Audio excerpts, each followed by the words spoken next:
The vintage fashion scene in Berlin is no mistake one of the top tourist attractions that has become one of its kind. The culture originated from the fall of the Berlin Wall back in 1989. Things like electronic music, renaissance of art and culture, all of which started to flourish because of the newly gained freedom. Not to say the least, thrifting and secondhand shops in Berlin also took off from the bloom itself. Forms of shopping. Shopping for used items used to be a sign of poverty. Now it's become this cult-like trend and became the new cool in Berlin. There are lots of ways to obtain secondhand fashion, from curated places, kilo stores, theme stores, vintage pop-ups, to flea market events.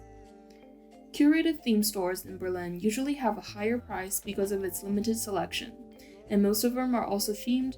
Some are rock, some are leather, some are contemporary and art themed, and some are focusing on the bright and funky themes.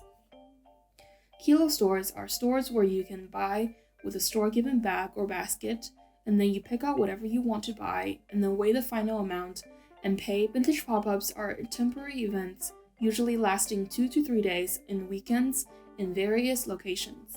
Usually they are held in an indoor warehouse space with plenty of spaces for you to try things on, and often happen to be kilo pop-ups. Flea market events is also a great time to hunt for rare vintage pieces. You'll often find good leather jackets and many other unique fashion pieces.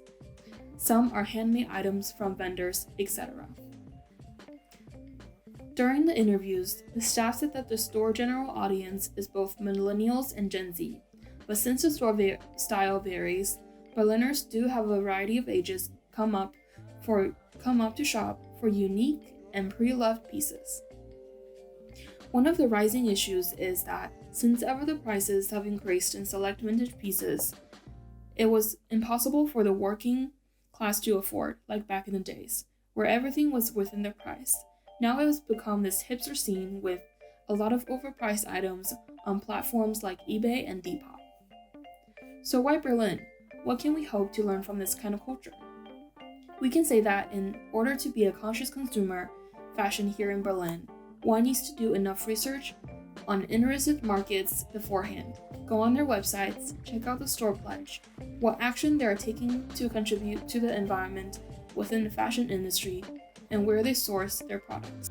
As the fast fashion industry continues to grow, met with vintage scenes like in Berlin, there is a massive hope for fashion to become more environment friendly and produce less waste from all of the thrown out items by reusing it as vintage shopping experience.